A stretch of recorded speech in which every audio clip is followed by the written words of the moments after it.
दोस्तों, 2 ही दिन पहले हमने देखा कि बंगाल का इलेक्शन का रिजल्ट आ गया है। उसमें देखा कि टीएमसी बहुत बड़ी सीटों से जीता है और बीजेपी बहुत कड़ी हार से हारा है।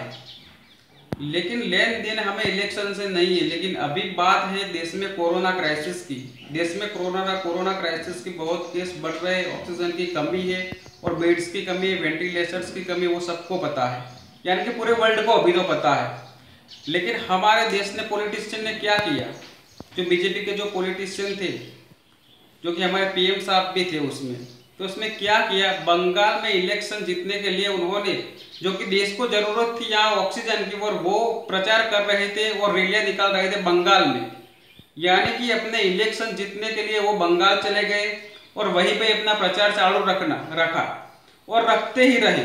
जो कि उस टाइम देश में बहुत ही ऑक्सीजन की कमी थी, तो उस टाइम उन्होंने ध्यान नहीं दिया। बेड की जरूरत थी, उस पर भी ध्यान नहीं दिया। वेंटिलेटर्स की जरूरत थी, वहां भी ध्यान नहीं दिया।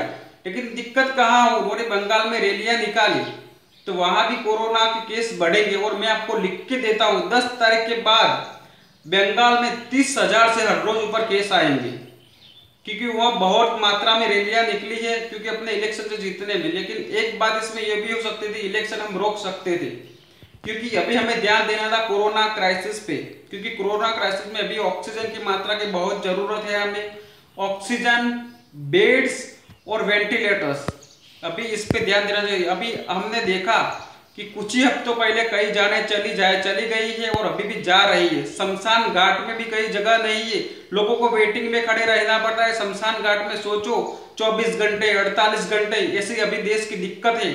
और हमारे प्रधानमंत्री और पॉलिटिशियंस वो बंगाल में इलेक्शन कर रहे थे, उनको शर्म आनी चाहिए कि हमारे देश को भी हमारी जरूरत है, फिर हमारे यहाँ आके इलेक्शन कर रहे हैं। और वहां सामने खड़ी थी एक महिला, यानी कि मैं आपको लिख के दे रहा हूं कि ये स्वर्ण अक्षरों में लिखा जाए कि 2021 में एक देश के तानशाह ने एक महिला को हराने के लिए पूरे देश को शमशान घाट बना दिया। ये लिख के दे रहा हूं कि ऐसा लिख के आएगा और 2021 में ये हिस्ट्री में लिख के आएगा, क्योंकि ये देश की हालत हुई।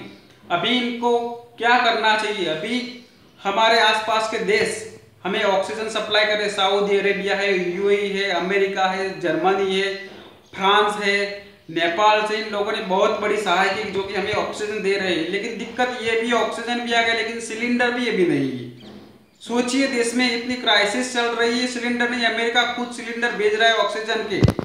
और देखने की दिक्कत ये बात थी कि उस टाइम इनको एक मॉनिटरिंग टीम बनानी थी कि वो टीम पूरे ऑक्सीजन, बेड्स और वेंटिलेटर्स की सप्लाई को देखे कि कोई स्टेट में कितना चाहिए, कई स्टेट में कौन सा वेंटिलेटर चाहिए, कितने ऑक्सीजन चाहिए और कितना वो इमरजेंसी सेवा चाहिए, उसको पूरी करनी थी। लेकिन उस टाइम पॉलिटिशियन ने क्या किया, वो बंगाल में जाके अपनी रैलियां निकाल रहे थे, बस अपने इलेक्शन पर ध्यान कर रहे थे। लेकिन उनको पता था कि वो सामने एक महिला, और महिला को हराने के लिए वो अपने देश को कब्रिस्तान बना दिया, पूरे देश को।